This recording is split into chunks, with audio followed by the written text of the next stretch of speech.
Bible Mornings Deep Dive. This is a Friday morning, which means we get to hang out and see each other, and we get to read Luke chapter 1 together. That's where we are right now, which actually corresponds perfectly to the season of Advent that we're in a lot of ways. These are so far at least Advent stories for us that we haven't met Jesus yet in the story, but obviously it's coming. But for now, this is a fun place to be. So if you are new here, go ahead and let us know you're here. Jump on Facebook and you can leave comments. We can try to track them down. I think I figured that piece out. We'll see. And yeah, it would be fun to interact with you if you have questions or things about what we're reading. But before we do any of that, Nate, do you want to open us up in prayer, and then we'll read the section we'll start with this morning? Sure, let's pray. All right. We bless you, our God, for the gift of this day. With everything that's going on right now, and the strangeness of this season of Advent this year, we thank you that there's breath in our lungs and we've had enough food to get by, and that we're on our feet and we have this time together. We receive all these things as gifts from you, and we ask that your son Jesus would be with us as our teacher, as we offer you our curiosity and our puzzlement, and we ask that you share your joy with us in the reading of your word. In Christ's name we pray. Amen. Amen. All right, let's see if I can figure this piece out now. There's a screen that theoretically I should be able to keep track of who's jumping in and who's not and all that kind of stuff. But I, maybe it'll work, maybe it won't work. So we'll see.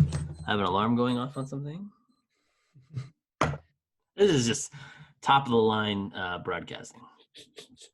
So, all right. I don't know what happened to that. All right, we're good. Let's roll. Yeah. We are in Luke 1. The last few times we've met, we've been in Luke 1, and the next couple of times we meet, we'll still be Luke 1. That's the nature of Luke chapter 1. I suspect it is just longish. It's a big long one. Yeah, it's probably almost twice as long as most chapters in the Bible. Yeah. And we don't want to rush through it. So this is kind of, if you're new on these deep dives, they really are. We get a chance to look at some passages pretty closely. If you're watching because you're friends with me and you don't know Nate is my buddy from Hamilton, Ontario, or in Hamilton, Ontario, and he's working on a PhD in Old Testament that you'll never read. It's true. But it's I don't tell people just Old Testament because I feel like that doesn't give them the breadth of what you're up to. So I always tell people that you're like a John Donne Old Testament poetry person. So, right. Yeah. Bible and literature is probably closer. So all of it to say that Nate is one of my favorite people to read the Bible with, and the advantage to having Nate in your life when you do this stuff is Nate actually knows the original languages remarkably well, especially comparatively well to this guy who doesn't know them hardly at all. So it's awesome to have Nate run my crazy ideas by and he can tell me like, no, that's just silly. We noticed it last week. If you watched last week's, there is a tell that Nate has when I say something really dumb, but we'll see if that shows up this week or not. All right, Nate, you want to start us off and find, I can't quite remember where did we finish like in verse 18 last week? I think we did. That was Zechariah's question. Yeah. And the angel was about to reply to him. So Zechariah has just said, we talked a little bit about Zechariah's silence. So we did get there, but we could back up to 18. Okay, let's do that. Let's go 18 through like 25. And I'll read that real fast and then we'll have some conversations about it. Zechariah said to the angel, "How will I know that this is so? For I am an old man and my wife is getting on in years." The angel replied, "I am Gabriel. I stand in the presence of God, and I have been sent to speak to you and bring you this good news." But now, because you did not believe my words, which will be fulfilled in their time, you will become mute, unable to speak until the day these things occur. Meanwhile, the people were waiting for Zechariah and wondered at his delay in the sanctuary. When he did come out, he could not speak to them, and they realized that he had seen a vision in the sanctuary. He kept motioning to them and remained unable to speak. And when his time of service was ended, he went to his home. After those days, his wife Elizabeth conceived, and for 5 months she remained in seclusion. She said, "This is what the Lord has done for me when he looked favorably on me and took away the disgrace I have endured among my people." All right, Nate. When you encounter this passage, when you hear this section of it, could you start us off maybe by giving some context for the or how do you hear "I am Gabriel, I stand in the presence of God"? Yeah, that's interesting, isn't it? The There's a way in which the Bible doesn't actually say a ton about angels, not as much Yeah, as goes on to be elaborated in traditions of Christian art and in Christian speculation about these things, because it's so interesting to us. But it does say more than we realize too, and just sometimes in odd places. So we do get these pictures that in the Old Testament that God's setup in heaven is kind of like that of a king who's got a court, and you've got these court attendants, and these court attendants in Hebrew are called the malachim, messengers. This is and in Greek this becomes the word for messenger is angelos, which means angel. messenger, and we've sort of borrowed that word directly and sort of shoved it into English as Yeah, angel, but it just means messenger. So you've got these court messengers, and their job is to stand there until they're dispatched for some reason, yeah. right? So that's what I hear there as I hear this echo of this tradition of these malachim, these divine beings that are in the throne room of God and that do God's bidding in various ways. I know this is not probably what we prepared to chat about, but now that you got me started on it, it's gonna be tough. Uh, there are like when I think of like the beginning of Revelation, for example, Yeah, there's sure. 7 angels for the 7 churches or whatever it is. Is there like um I guess Old Testament traditions around how many of these messengers there are? Is there like a countless number of messengers? We just don't know. It's not like Yeah, not really. That early on in both Jewish and Christian tradition, you get people really wondering about that and speculating, but no, we get the sense that there are a lot of them mm, by the end of the Old Testament, and um, it's interesting. We only ever get the names of two of them within the Old Testament proper. One fellow named Gabriel, and one fellow named Michael, and we get both of those names in the book of Daniel. That's really the only place in the Old Testament that they're named yeah, until we get both to the Gospel of Luke on the one hand and the book of Revelation, which is where we get Michael again. yeah. We get Michael and Gabriel. But no, we don't. But then we have something like this is really a pull, sorry. We have something like the Book of Enoch or something like that where we have a list Yeah, of names, right? yeah, that's exactly right. So they're um, just sort of sitting outside the bounds of the Bible, but sort of related Jewish literature. We get a book like the Book of Enoch that does actually make a list of a number of these angels, which shows us that really early on, even around the time of Jesus, people were really interested in the question of how many of these angels were and what their names were, and the ones whose names they knew, what were their jobs? Did they have specific? That's the one that I find fascinating, right? Yeah, Like that's the um yeah, so in my head when I'm just kind of running through this, yeah, uh one of the ways God's described a lot is as sitting between these cherubim and seraphim. yes. And those aren't angels technically, right? But Well, they are, and again, it depends what yeah, the Bible never calls those messengers, but they fit our larger description of these kinds of like yes. odd divine beings that surround God. So the reason that God gets called that, and say Psalm 80 calls God, "You who sit between the cherubim, you who Yeah. are enthroned between the cherubim." Psalm 80 verse 2, I think, and and that's because like the Ark of the Covenant which is sitting right there in the temple. You've got this gold cover on the thing, and you've got these two angels who with wings stretched out, covering Yeah. like and sort of toward one another, and in that blank space between them, that is what God has given to Moses as a pattern, saying that in that blank invisible space, Mm. that's where my invisible presence is sort of concentrated. I'm the one who dwells between the cherubim. It's really interesting. That There's is so super interesting. So now we're well off of where we started this, but right. actually there's an interesting connection here, which is the sort of space between heaven and earth is just collapsed in this story. But then it's like this is what the gospel is, right? Like the story of the incarnation of Jesus is that this sort of heaven and earth meeting in a person in a way that That's right. And here in the temple, and there's a way in which like that you're right, like the temple is the thinnest of spaces on yeah, earth. yeah, It's the space where it's the most Narnia, it's the most like wardrobe-y yeah, space, to yeah, use like there's like a yeah, obligatory Narnian analogy. yeah, um it's really, um you're just a hair's breadth away from heaven there, maybe not even away from heaven, maybe you're in heaven in the temple. Nonetheless, it's surprising that an angel shows up. And but so this, okay, so but it is, and it's also not. it's Yeah. not, and it's also funny. Like there's an irony almost to the answer that Gabriel gives, then that I've never heard until we talked about it right Ah, now, which is I stand here. yeah, that's right. Oh, he's that's interesting. yeah, Right, I thought about that. yeah. It's Right. when you describe it that way, when the cherubim like sitting enthroned Oh here, man, like there's like Gabriel's like, you've come into my house. Like this is that's where I stand and am sent from and sent to. Like it's this really weird layering here that's interesting.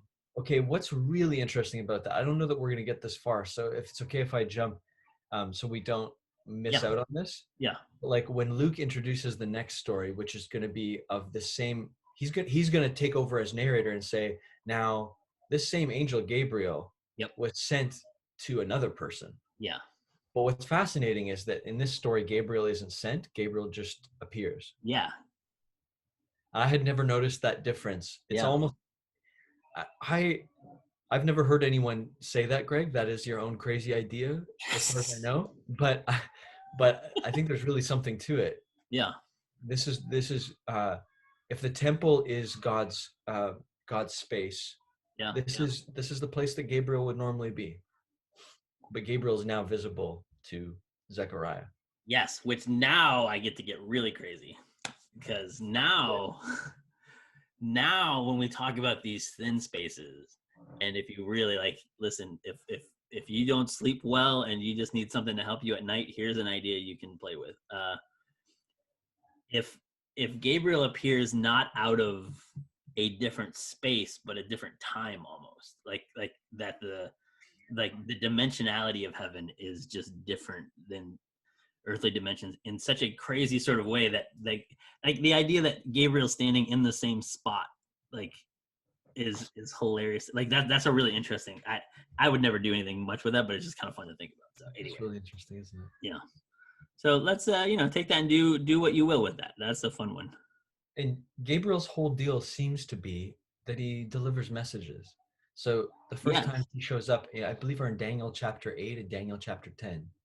You can sort of see Gabriel show up and fill Daniel in on some stuff that's happening that Daniel wouldn't know about otherwise. that's right. Well, and that's his job, right? Like this is like it's literally what his job title is. I used to coach Little League baseball, and I had a kid who really wanted to play catcher, and he would just he just kept dropping the ball. And I finally told him, like, Micah, you have to hold on to the ball. If you're gonna play catcher, you have to hold on to the ball. It's like it's literally in the name of the position. Like like there's one position on the field where this is so important that they named it after what you do.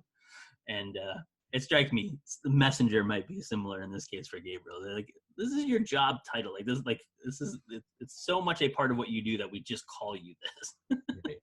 Yeah. But that's awesome. Oh, that's fun, Nate. I love that. Meanwhile, Yeah. So Yeah.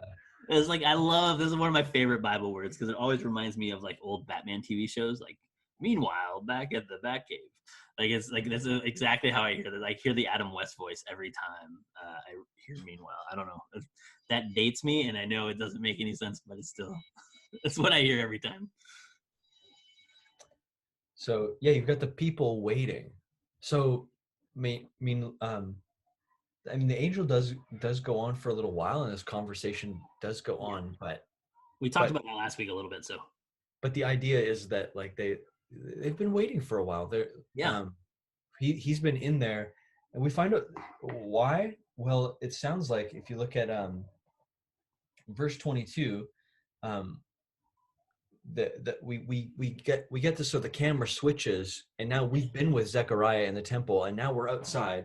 yep, We're with the people in the court, and like you can imagine the camera sort of over people's shoulders, and you're watching as he sort of comes out, and they they try to get to him to talk, and he can't.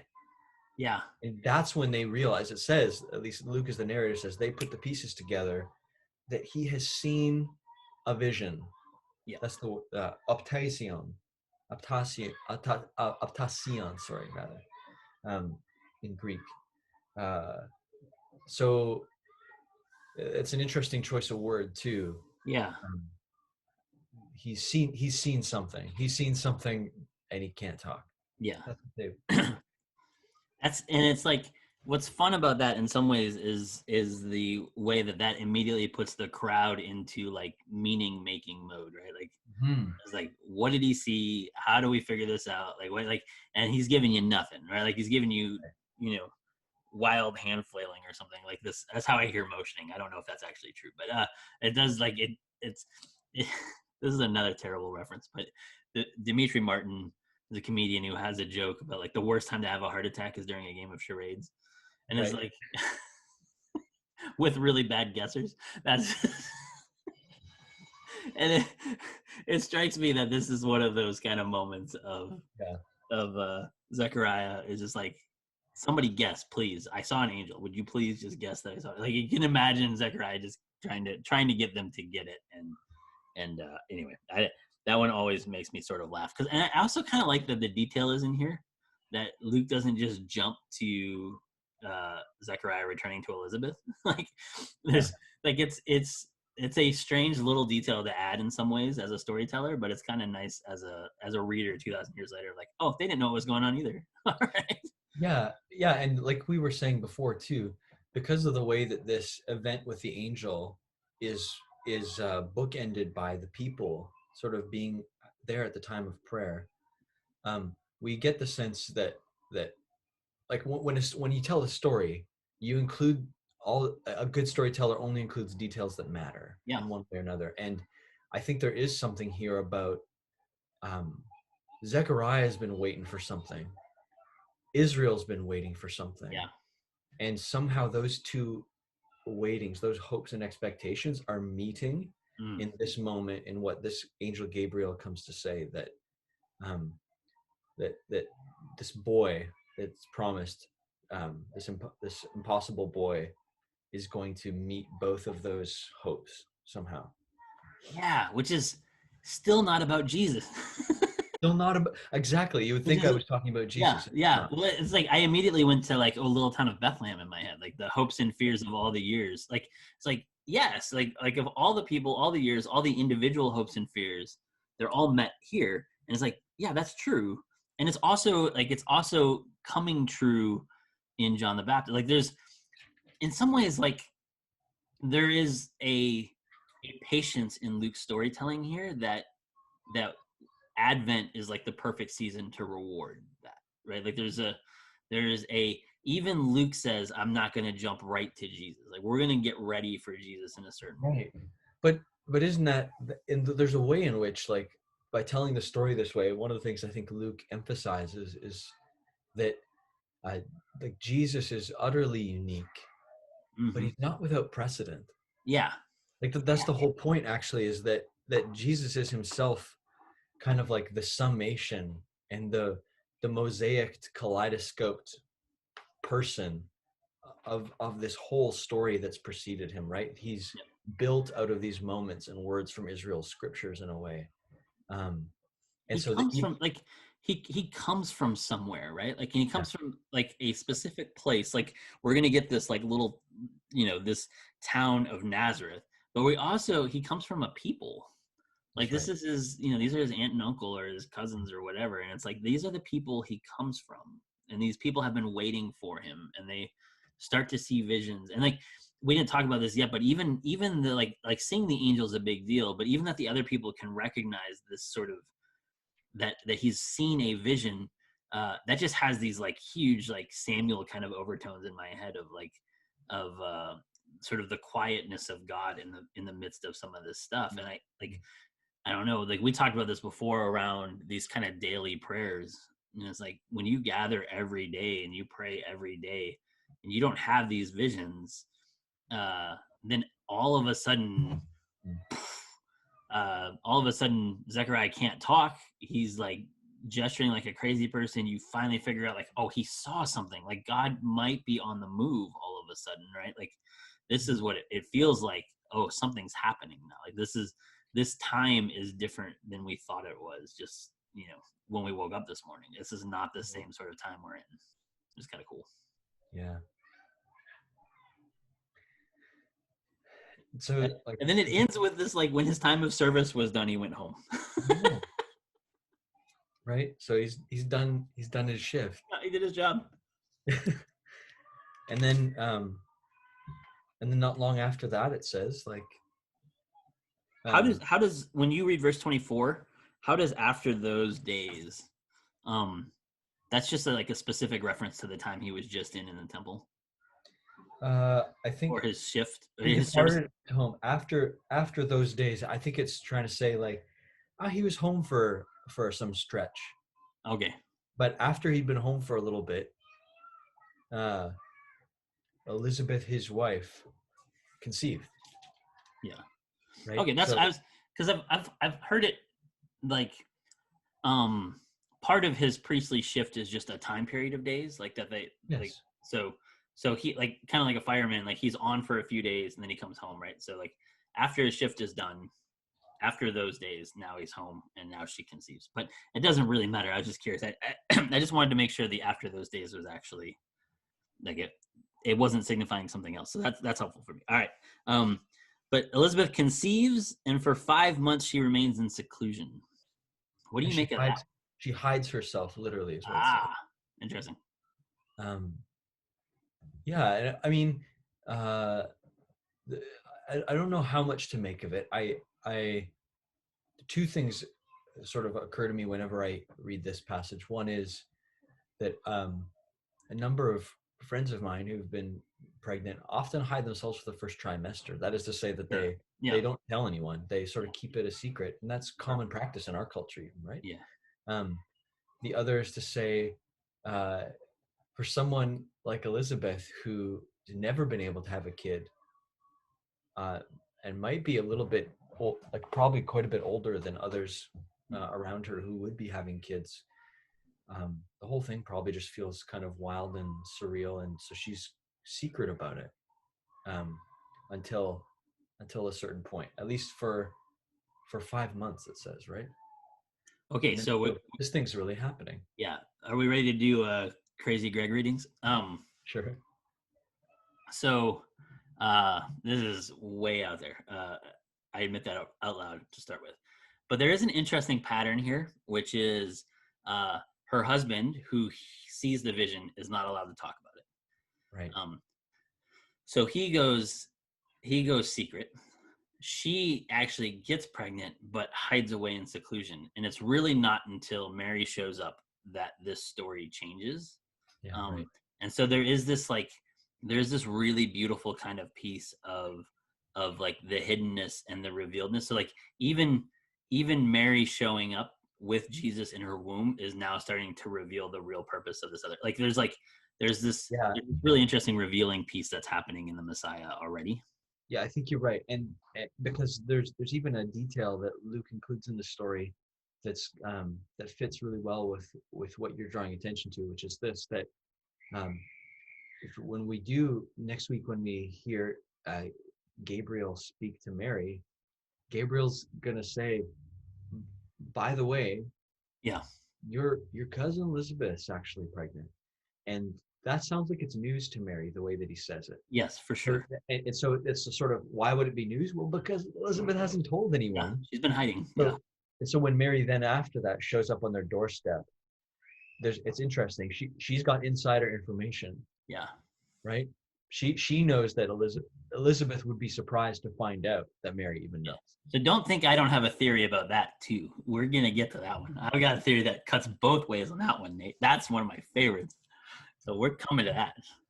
So, That one, if I'm pre-guessing, that's gonna be your favorite one of my theories, I suspect. But all right, we'll get to that one. We'll get to that one. I think All we need like a sub segment of Bible mornings that's just this Greg's wacky ideas. Yeah. And then your ranking of them so that we know where they stand on the like I think I like that. long-term longevity. Like, yeah, don't believe Greg on this one. I'm up for it. Yeah. It feels like a lot of work. I probably won't do it. I might make up a graphic this week. Yeah, listen, you definitely have time for it. Like you could do it. We could figure it out. I can barely get the thing live on Facebook. The idea of being able to add graphics and stuff to it is like next level, Nate. Like that's another thing that's beyond my ability. All right. So this has gone on for 5 months. She's hiding. She has this beautiful little prayer though, right? This is what the Lord has done for me when he looked favorably on me and took away the disgrace I've endured among my people. There is an element of, and this is just me being honest as a pastor, that there is an element of when I have congregants or people in my life who claim that God is doing this thing, there is a part of me that just cringes every time. And there's also a part of me that's like just genuinely like, I love that. Like I don't know if there's anything else in my theology or pastoral ministry that is so much like cringeworthy and praiseworthy at the same time, but it's the attributing things to God that we do, or that are part of our lives. And it's like, I absolutely believe God is at work in our lives and should get credit for all kinds of things that are happening. And I also cringe when you remove yourself from the equation and the responsibility. And so it's like, but this is like a beautiful picture of, this is what we should be hearing our lives as God working in these sort of miraculous ways all the time. And we don't, but then we'll turn around and say like, oh, it was God's will that I took this job, or it was God's will that I did this or whatever. And like, I don't know. That's just a nuancing of that for me. But I love that Elisabeth just straight out says, this is what the Lord has done. Yeah. And I think that one of the things, a pattern I noticed in scripture is that any of the perceptive characters that float around the pages of the Bible, they have this strong conviction. There's a strong conviction in the Hebrew Bible, I think, that somehow God's like speaking the world into being continues. That it's not just a one-time thing that he set up, but that like God's actively involved in making stuff, in creating our reality. And so that means that like that stuff means stuff, like things that things, right? But the one distinction that sometimes the place I have experienced with myself or in Christian communities is that we can get really confident that we know why God's doing something. Yes. And that is the thing that I think, it's one thing to say, wow, the Lord's up to something. It's another thing to to jump immediately to, and I know what that is. But I think sometimes events like this are events in our lives are invitations to wonder, Lord, what are you doing? Yep. Right? How do I play along with the thing that you're doing? That's right. And so that's what I love about her, is that she's not speculating, oh, obviously I'm involved in the renewal of Israel. That's right. Yeah. It's way more local. She's just going, the last number of years, it's been my lot in life to sort of live day by day with this sort of background music of shame in my life, right? That That's right. everyone else is having kids and I can't, and And I've never known why. And I've always asked God, why are you doing this? That's right. And I still don't know why God was doing that. But what I do know is that God has done this wild thing, and my shame is gone. That's what I know. Yeah. Right.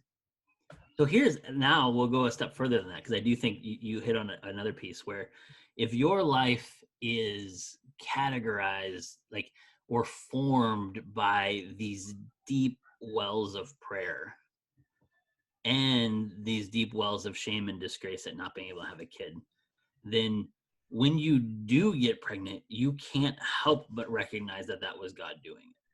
Right? Like it's probably true. Like it's like I think that's the like I think that's probably true of some mourning and some joy, like that. It's like it's so deeply God's work that it's just obvious in some ways. Yeah. Which is different than like I really like these socks I put on because God wanted me to wear these socks this morning somehow. I don't know. Anyway, as a pastor, I'll confess that just here because I know nobody will watch this, but there is that element of it that what she's doing is so deeply, genuinely Christian and Jewish. And it's still one of those things of like when people in my own life do it, I always get a little uncomfortable. It's like, Sure. Well, I don't know if we want to blame God for your poor decision making all the time, Right. But I also can't justify not putting God in that equation at all either. That's the other. That's right. Yeah. And one of the key, I think one of the game changers for me is that like events in our lives are invitations to prayer. That's right. Like, and that God doesn't always let us know, even if we feel very strongly that God's up to something. Yeah. I think a good bit of being human is being left without answers. And I think there's something we can talk more about that. I refuse to accept it. I need to know. I need to know right now why this is happening. That's how I feel too. But I think that you're spot on. We'll come around to that. I think later in Luke. So. You're exactly right, though. I think that's right, and I think your wisdom of the why of it is where we get ourselves in trouble for sure. I think that's right. So anyway, all right, good stuff. Do we want to jump forward a little bit and hear this other encounter with Gabriel and Mary? Do we want to let's sort of hold off for now? We're so close. It's like it's so hard because we've got to, we could go for a few more minutes, but I'm also all right kind of holding it. We do this every week. This is my fault. I got to plan these a little better. Hold on just a second here. Well, why don't we overlap? We'll make a sort of like little wooden joint here. So let's read verse 26 and sort of foreshadow where we're going next week. Perfect. Go ahead, Nate. Take us away. In the 6th month, angel Gabriel was sent by God to Nazareth, a town in Galilee, with a message for a girl betrothed to a man named Joseph, a descendant of David. The girl's name was Mary. Dun dun dun. Yeah. Hearing very dramatic overtones in this start. Yeah, and so we'll say more about this. For example, like, so Mary's betrothed to Joseph. What does that mean? Yeah. Right. Joseph is a descendant of David. Why include that detail? Is there anything? What's going on with Nazareth and Galilee? Like, why the geography? Right. Like, if we assume that all these details are important for the story. Here's a question for you that I think is okay to answer right now. That does not get too far ahead. When it says in the 6th month, do we think that is a calendar month, or do we think it's in relation to the pregnancy of Elizabeth? Right. Is there a way to distinguish that? Let me think about that this week and do a little more reading. And it probably doesn't matter either. That's the other. Like, I'm not hung up on it. I'm just curious. I have wondered, but I think it's the reason I have thought that it was probably. Well, let me just look here. I think it's the 6th month of Elizabeth's pregnancy, and I think that because of verse 36 and what the angel says. Gabriel's going to say, "She who was reputed to be barren now 6 months." Perfect. because it could be either. The phrase could be either, but in the context, what we It have does is feel like like it's 6 months. Like you got a little title screen. 6 months later, this yeah. happens. So what's interesting about that, and the reason I maybe spotted it this time is it's interesting that in Luke the contextual time has shifted now. So Right. it begins with in the time of this king. Right. Now time is being told in relation to John the Baptist's birth or to Elizabeth's pregnancy. It's an interesting narrative switch in some Right. ways. Right. Time is anchored differently now. Yeah, it was kind of fun because that might be true for the rest of Luke too. We'll find out. Nice. That's a little foreshadowing. That's what they call that in the game. This is why we get paid the big bucks, Nate. Because it's a tease. So come back next week and we'll see more about time. And Nate may or may not have a graphic of crazy theories that we have. And we'll see if our buddy Logan shows up. Yeah. Once again, I know he's busy this morning. You said there's a very specific thing he's up to. Yeah. The Friday after Black Friday, it's traditional for Saskatchewan homesteaders to make Advent wreaths out of gopher pelts. And so Logan didn't say so, but I'm guessing that's what he's doing. That's probably, and you do that early in the morning, right? Like that's you have to. Yeah, if you do it too late in the day, later in the day. Yeah. The pelts lose their sheen. So. All right, man. Well, Logan, I hope that goes well. And I know it's not customary to send those across international lines, but if you decide to, I would happily take one and put it proudly on my door to let people know of my own connections to Saskatchewan. But next week, I'm sure Logan will be here and he can jump in with us. I know he said he wanted to be this week, so it'll be good. All right, Nate, as per usual, one of the highlights of my week. I love it. Thanks for doing this, man. Yeah, same. All right, we'll catch you next week. Bye, everyone. Oh, hold on.